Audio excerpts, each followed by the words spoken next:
So the third of the update videos covering releases 2019.19 through to 2019.32, and this time we're looking at changes to the sequencer tab and effects and all of that sort of stuff. So let's get right to it. So the first one's a pretty minor change. In fact, one would argue a trivial change, which is basically when you now have an effect here, you could always right click on the effect and copy it and paste it, but now you can also cut the effect and then paste it back. So the cut's there, and cut never was previously there. You used to have to copy it and paste it and delete it. So that's there. So that's that one. Had a character map to browse it to the shape effect emoji. So for those of you who came late, the emoji effect in the shape effect is kind of cool. You come down here to the emoji, and you know, I've got Christmas trees going on here. Obviously this works much better on dense props. It's kind of nice, but part of the challenge is finding things, and obviously if you right click on this, there's a bunch that I've already defined. But what happens if you want to actually see them? Well, that's kind of difficult. But one thing you can do, and so I make it my snowman, if you now double click on the snowman here, it will pop up and it will show you the emojis that are currently in force using that particular set. And there's the snowman there, and so you can come down here and say, I want the ice skate, double click on it, and now the ice skate is the thing. You can, of course, come down and choose a different one. This one's a totally different character set, and when you double click on it, you now get access to, this is the Xmas Stings character set, and so there's some interesting Santa Clauses here and whatever else, but it makes it a lot easier for you to scan through. One of the challenges with this is that often they're spread quite thinly throughout the file. That can make it quite hard to find, but you can go through them, search them a page at a time. I tend to find that at about 1,000 characters start to appear again. Most of the emojis seem to appear at about page 1,000 or 999. So you may want to go there to see some of the more common emojis as well. Anyway, something to make your life a little bit easier when it comes to using that. Okay, rotation. Okay, so while we're on the shapes effect, let's give it a little bit more life, which means I'll get a little bit bigger. We probably want to turn the fade off because the fade's killing us. And so now they get a little bit bigger. And there is a rotation parameter here. Now, the rotation parameter is great, but it doesn't work with everything. But you know, if you've got, I don't know, does it work with the star? It does. So now you can rotate the stars, or as you would expect, set some sort of value curve, and it will rotate the stars as they get displayed. So yeah, the rotation parameter is new thanks to Scott.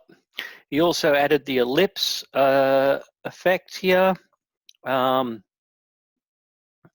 the ratio here allows you to control how elliptoid it is. So obviously at this extreme, it seems to be pretty much 1-to-1. At this end, it's quite an ellipse. Added support for SCSS palette files. So what the hell are SCSS palette files? And I'm trying to remember the website. Coolers.co. And basically, this is a website for generating color codes. And what it does is it generates you a palette of colors that are somewhat related and meant to look good together. Now, I don't know, I'm no color guru, but here you have an interesting set of colors, and you can just keep generating them.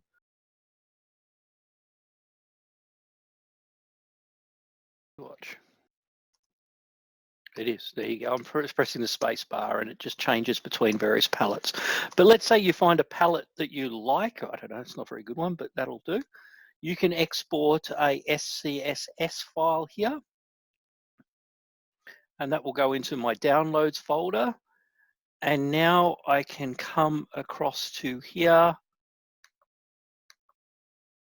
and, oh, I gotta remember, how do I import it? Oh, I remember, sorry. It's a problem with not doing this for so long. So yeah, so in the downloads folder, I should now have that SCSS file. Come on. Start on SCSS. There we are. So we can grab these two palette files here. We'll go to our show folder, which is on our desktop. Demo. We don't have a colors folder, so let's come up here. I don't know. Let's just quickly change this. This is the quickest way I know of to generate the colors folder. Let's save that. And so now it's created the palettes folder, and we'll come in here and we'll paste in those two palette files that we just downloaded, and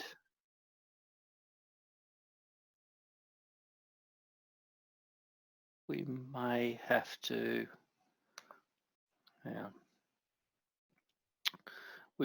restart xLights.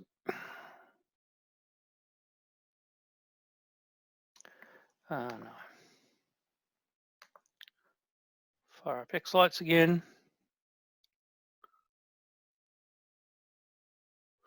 That's because it's cached all those color palettes. I don't think it scans it in real time.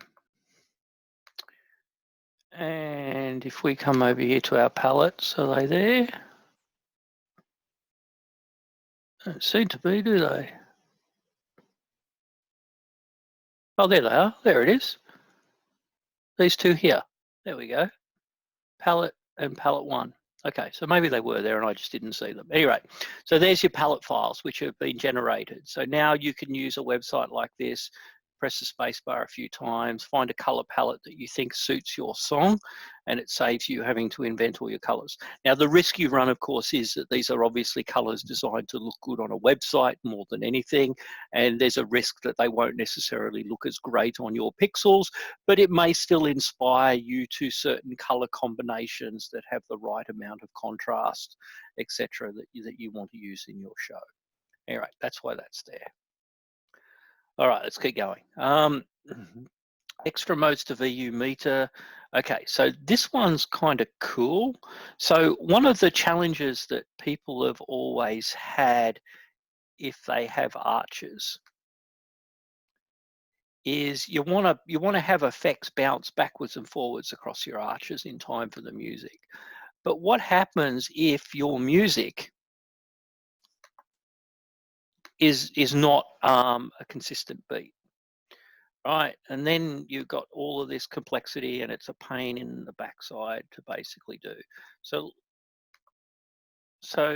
oops, let's throw a few timing marks down, random intervals. That'll do. And let's go up and grab the VU meter effect and drop it onto our arches and stretch it out across the arches.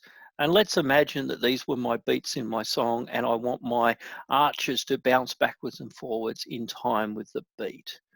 Well, there are some new things. So there is these two here, timing event time sweep and timing event time sweep 2. They're slightly different and I'll explain why they're slightly different. But here it is. If I press the play button, play the sequence, you see that each one, it's going fast when it's a short timing mark, it's going slow when it's a long one, but it always lands. Now, the difference between the two is where they land, and it's probably the timing sweep 2 it actually stops when it touches the ground rather than stopping when it disappears off the edge of the arch. So that's the difference between timing sweep 1 and timing sweep 2. Timing sweep, the first timing sweep, the sweep starts off the arch. So as soon as it enters the timing interval, the sweep starts to appear on the first pixel, and it sweeps all the way across, and when it hits the next timing mark, it just disappears off the end of the last pixel, so it totally crosses the arch. With timing sweep 2, it's timed such that when it gets to the end of the time interval, the sweep is actually just hitting the ground, so it hasn't actually disappeared at all. So if you want an effect where it bounces backwards and forwards, that's going to make more sense.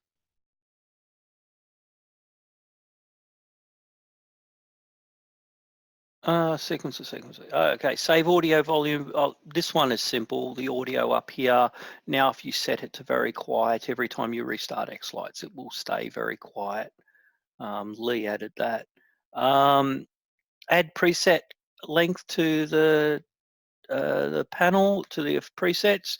So if I come in here and do an effect preset, and I create a new effect preset, and I give it a name, come up here, it now not only says there's one layer, but it also tells you that this one happens to be 8,150 milliseconds long. So the time is actually in the description as well.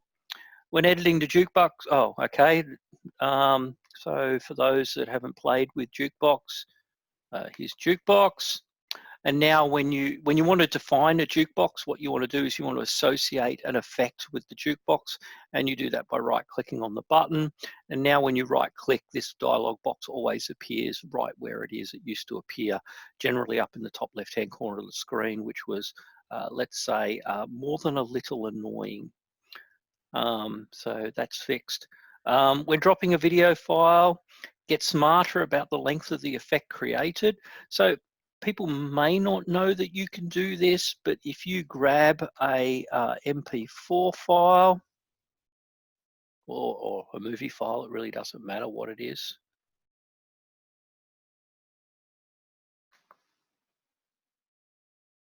Okay, there we are.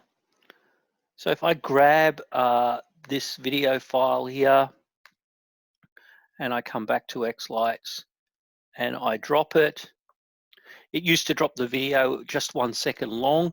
Now what it does is it actually reads the video file, works out how long the video is, and displays it.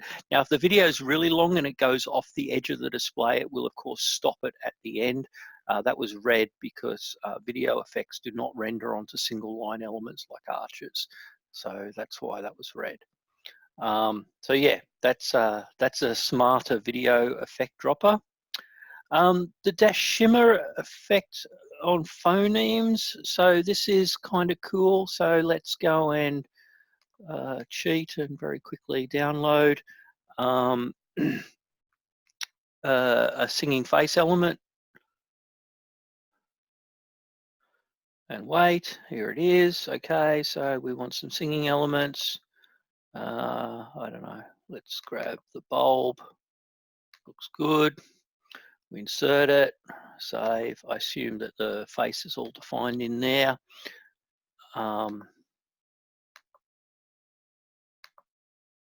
We get the display element in. We're going to drop a face effect down.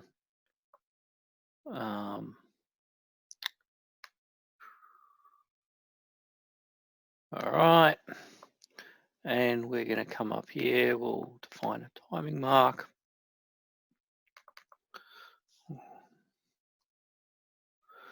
Put in some words. We'll break it down. Of course, it has to load the dictionary. Takes a little while. There's actually 3 dictionaries. There's a standard dictionary, an extended dictionary, and then a user dictionary. And it has to load it all into memory at this point. So that's what that's doing.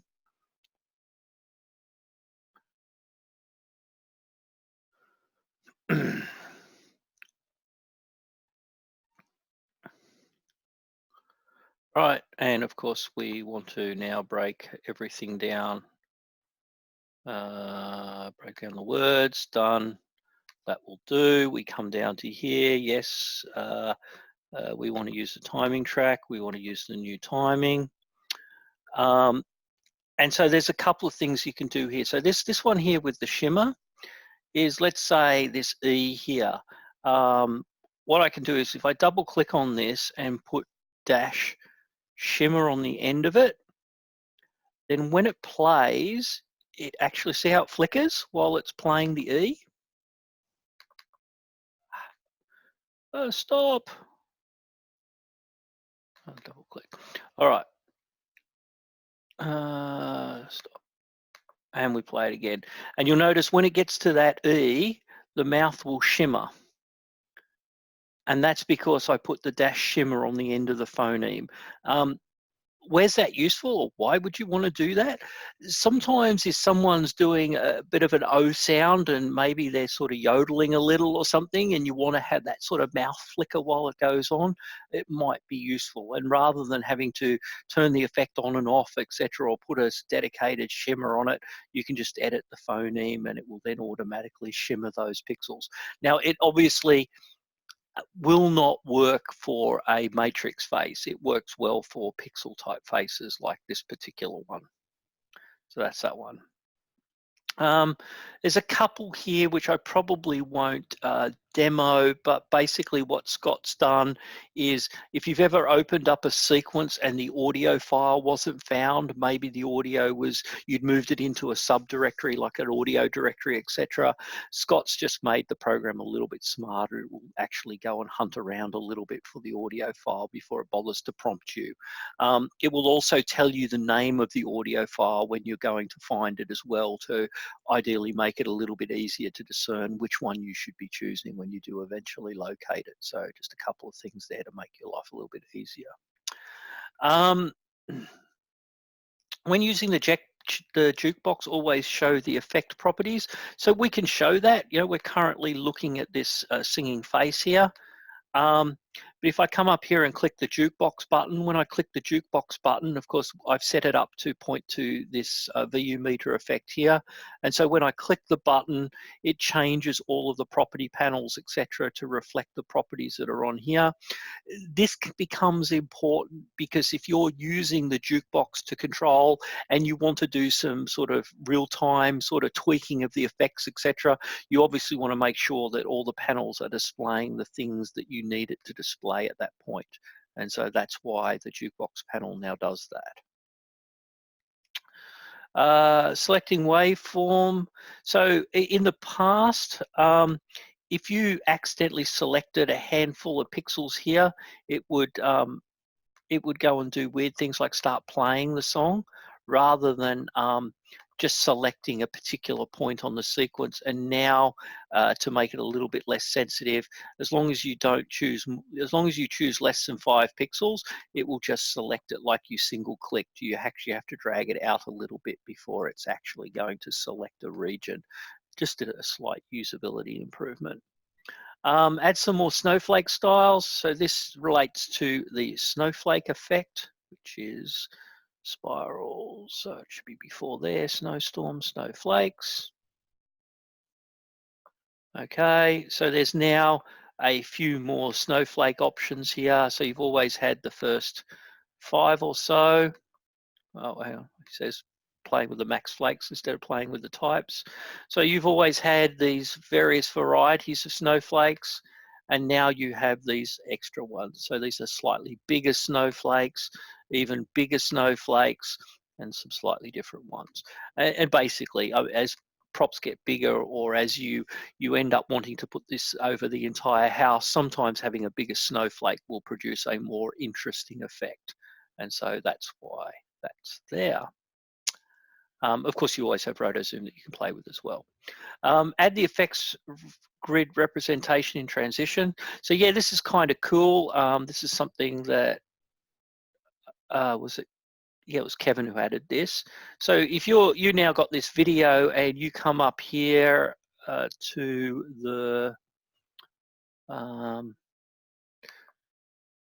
to the layer blending tab, and you do a fade in transition of say 5 seconds, it will now draw a green bar across the top for the first 5 seconds to show you that, hey, there's a transition there. It doesn't have to be that sort of transition. It might be a clock transition. It will still show it up as being there. And obviously there is an equivalent on the out, which is showing there for 3 seconds. And if those two happen to overlap, you'll notice they turn yellow where they overlap. So that's a situation where you have both the in and the out transition applying at the same time. And so you'll get the combined effect going on.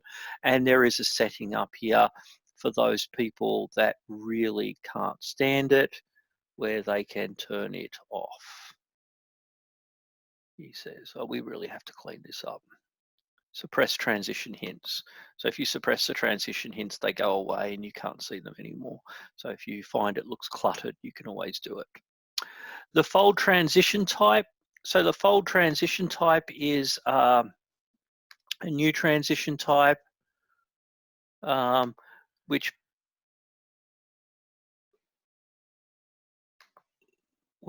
oh, that's an out transition. I should have put it on the input. Let's do it on the in as well. And so basically it folds the model. It's like a rotation of the model as a transition type. And now that we've got shaders, which I haven't explained yet, we're also looking at the possibility of using some smarter ways to do this. That's actually not that effective, is it? Let's do it here. Let's see what it looks like. Actually, this is not going to look good at all. Anyway. But that's what the fold transition is. It's just another type of transition. Okay, importing timing tracks. Okay, so again, I don't think I'm going to go and show this, but in the past, if you created a new sequence and you had obviously it creates the default new timing track, etc. And then you went up and did an import and you brought in someone's sequence and they happened to have something called new timing and you hadn't used your new timing, you would end up with your blank new timing and then another one called new timing 1. But of course, new timing -1 is different to what it originally was, so any effects which were tied to new timing don't work, and it's just, it all goes pear-shaped. So now when you're doing the import, if there's a name clash on the timing marks, but you haven't actually got any timing marks on the timing track, it will now write those effects into the existing timing track rather than creating a new one and breaking all the effects. So just trying to make that a little bit easier. The shader effect, I'm not going to spend a great deal of time on because not only is there my video that introduced it, but every man and their dog seems to have made a video since either showing off the shaders or the like. The only thing I will say is that shaders, like any effect that depend upon an external file, you must do the import correctly.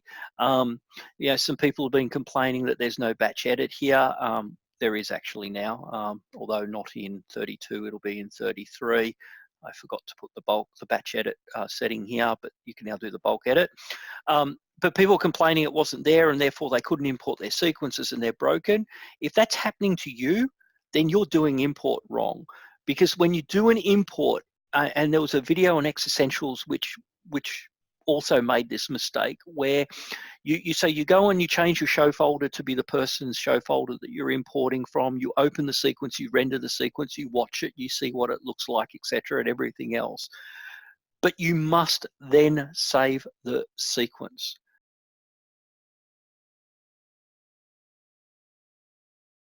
Right, and you should be saving the sequence into a folder that is under your normal show folder, in an imported folder or something else. It doesn't really matter, but it should be under your show folder and you must save the sequence.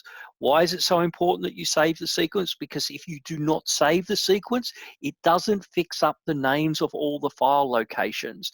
And so then when you do the import and you try and import it, your show folder is now your show folder, not the person you're importing from show folder. And all of the code that knows how to fix those file names up just doesn't work, and it will never work. All right, so make sure if you're going to do an import that you import the sequence, you render it, you save it, you watch it, etc. But you must save it. In fact, it doesn't even matter if you don't render it. Actually, yeah, that's actually true. I don't think it does matter if you render it or not. As long as you save it, it will update all those file locations, make them relevant to your machine, so that when you do the import, all of those file links, etc., will work, and you'll never find yourself over here trying to batch edit the file names or batch edit the paths or bulk edit the paths, etc. Because that should not be necessary. It should not be necessary on pictures, on videos, or anything. You should, if you import it correctly, it should just fix it up for you, unless the person who sold you the sequence did something wrong. But if they use package sequence, it should be fine.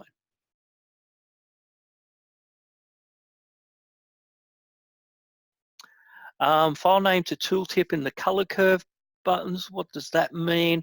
Well, we've got color curves up here. It just means that if you mouse over these things now, you can actually see the name of the file that this color curve is actually in.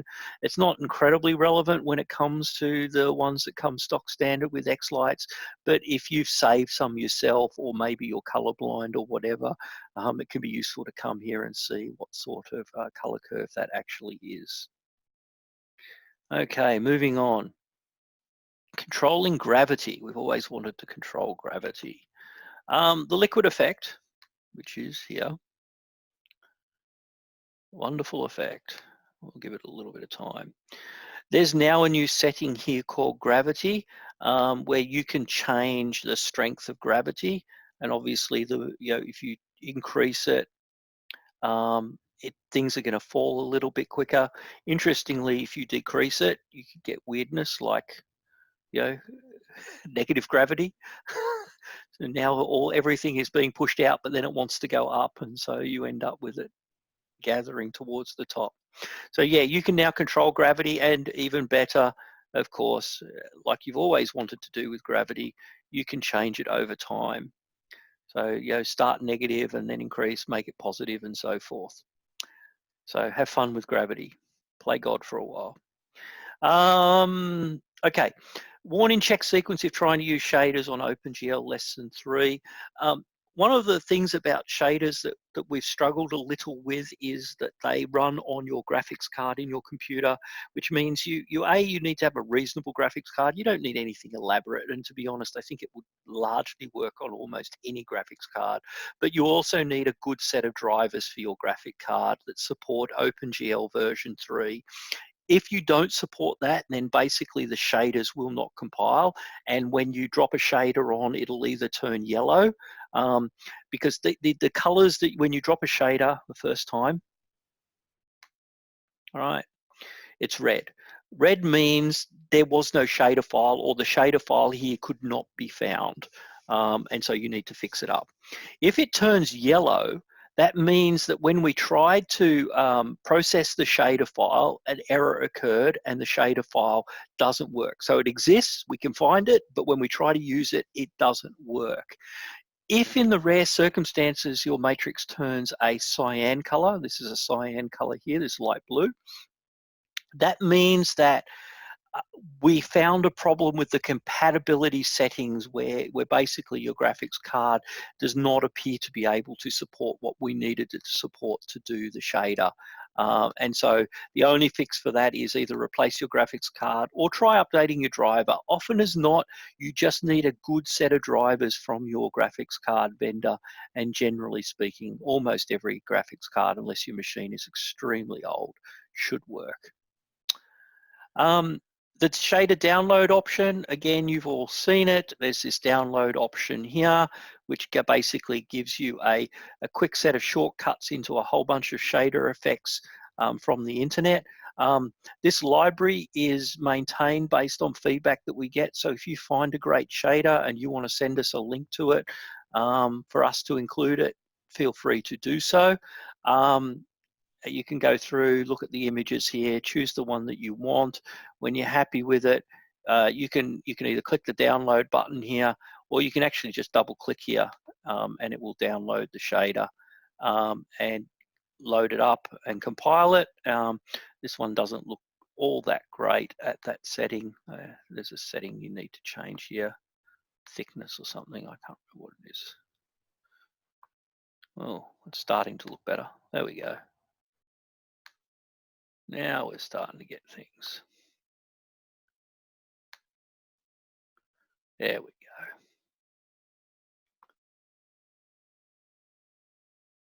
Lots and lots of work. Busy processing. He hopes. Has it crashed? Well, it's not technically a crash at this point, it's a hang. But it's not looking good.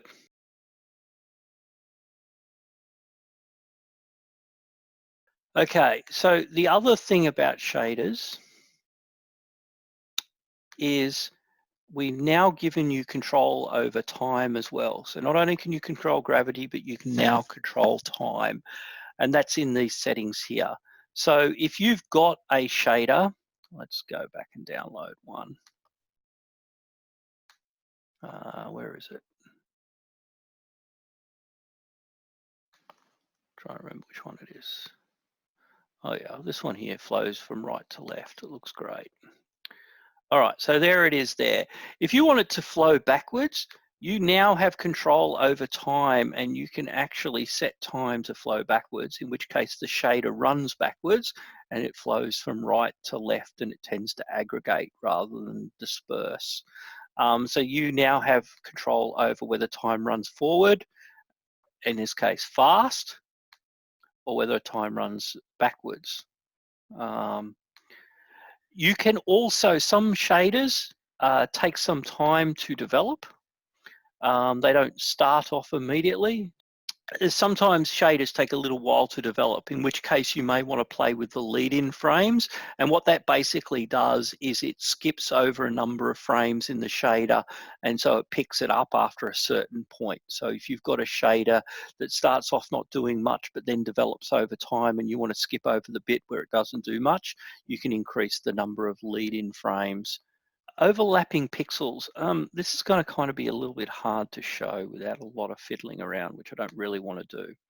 But basically what this is saying here, make display of pixels look more natural. Normally what happens if you have two models and you put one model on top of another, maybe it sits in front of it in your show, and then you sequence it. Right, and I don't know, let's throw a butterfly down on the matrix.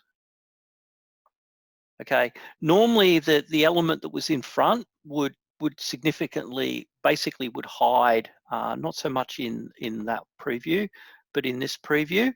The way this now works is it's much smarter in terms of blending those models out, so that if you've got a model that's really bright behind one that's really dim, you'll be able to see the bright one through the dim one, which is more reflective of actually what a show looks like in real life. So that's what that one's about. Optionally pull text from a lyric track for the text effect, at the risk of boring everyone again while we wait for the dictionary to load. So what this allows you to do, you can come in here, throw down a text effect on your matrix. What you can now do is say from lyrics. And if you say from lyrics, you can choose the words here. And when the song plays, while that word hello is there, it's going to display hello. And when it gets to world, it changes to world. So basically, if you wanted to have a matrix which displayed the songs as they were, words as they were sung, you can now do that just by dropping a text effect down and pointing it at a particular lyric track. You can also point it at the phrases if that's what you want. Obviously, you'll need a bigger matrix because you've got more words to fit on, but you can do that as well. All right, that's what that one's about. Opening up backups. xLights has always taken backups. We call them X backups. You can now open them up directly from here. If you double click on that, it will open it up. The only thing I will warn you is that when you go and save that file, it will not overwrite the X backup file. It will overwrite, in this case, _.xml rather than the backup file. And so it'll give you a warning and tell you when you open it that that's what it's going to do. So you want to be careful that you really do want to overwrite your XML file when you do it. Add a link to install the VAMP plugins. Okay, so if we go and discard changes, and if we create a new musical sequence and go to desktop and find a MP3 file, it doesn't really matter what it is. And if I come in here, and it doesn't matter whether I do this in the sequence settings or here, and I say I want to add a timing track, if I do not have the VAMP plugins installed, and I don't at the moment, I actually uninstalled them deliberately, there is now going to be this download Queen Mary VAMP plugins for audio analysis. Now this will only appear if you've got an audio sequence open, but basically it prompts you to say, hey, you want to go here and go and grab these. If you do that, what it will do is it warns you that it's going to download them, and you then need to install them, and then you need to shut and reopen xLights, because it won't do that automatically. But it will take you to, in this case, it will directly download the Windows VAMP plugins, and you can go and install that, stop and restart xLights, and then you should have the VAMP plugins. So just trying to help people locate it. It should download the right one for your platform, or take you to the page where you can do so. Double click Morph Assist. Okay, so this is quite simple.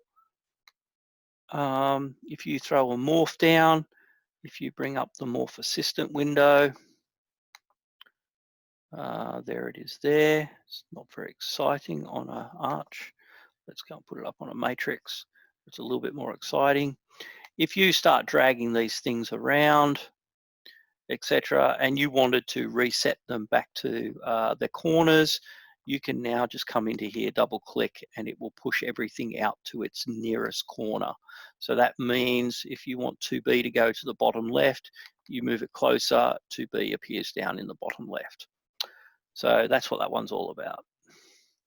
Almost done. Add more blend styles to the Superstar import. What does that mean? Well, basically, if you're doing an import of effects, you grab a Superstar file. Couple of things have changed. So one, the layer blend used to be, well, it used to be just a checkbox to say average, I think it used to say. Now it basically gives you 3 options. So the average is still there. The normal was the equivalent to not selecting the checkbox, and now to reveal 1. Now it defaults to 2 reveals 1, and the reason for that is we were finding that with some of the Superstar imports, if they happen to have overlapping image files, that the default settings or the average settings were really not producing the result expected. What basically the image that should have been in front was appearing behind, and using the layer blend style of 2 reveals 1 seems to do a better job.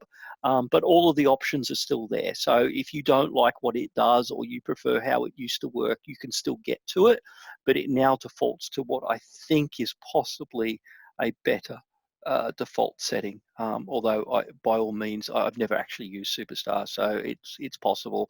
But I have been talking to the guys over at Holiday Sequences, and they tested this out, and they seemed pretty happy that the sequences they were having trouble with were no longer causing them issues. And it was interesting. I went and installed or redid some of the imports for some of the ones that I've been using in the past, and yeah, I think there are some differences, and I think it's a little bit better than it was. Anyway, that's what that one's all about. Bandpass filters. So bandpass filters are basically filters which allow you to filter certain frequencies in or out.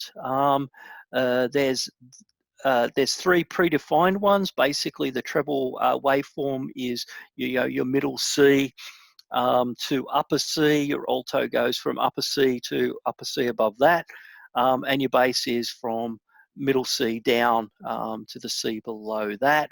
Or you can come in and custom generate a filtered waveform, where you get to come in here and decide the notes. Here it tells you that we're currently at E1, so that's octave 1, the note E. If you go up to C4, which is 60, that's middle C. So if you want to grab from middle C up to C7, you would set the filter up like that. Click OK. It does take a couple of seconds to reprocess the audio file. It does not change what is played, it just changes what is visualized here. So you're now seeing a filtered version of the waveform that just includes the high notes. And so you can come through and potentially, set your timing marks based on high notes. There's a great demo. Alan sent me a audio file that was really, really useful when I was testing this. If I can find it. So he had a sweep that swept from very low frequencies up to very high frequencies. And the filter does a great job of just grabbing the frequency range when the frequency happens to sit within that particular band. So I'm pretty confident that it's working pretty well. It's not working so well in 32, so you will need to wait for 33 to get that the enhanced version of that. And that's the end of the changes to the sequencer. A couple more bugs for me to look at, but overall, a lot of features that have come out in the last few releases. I'm going to end this video here. We'll come back. We'll talk about xSchedule and maybe a couple of little changes in xFade and the like. And then I'll be done for these update videos. Thanks, guys.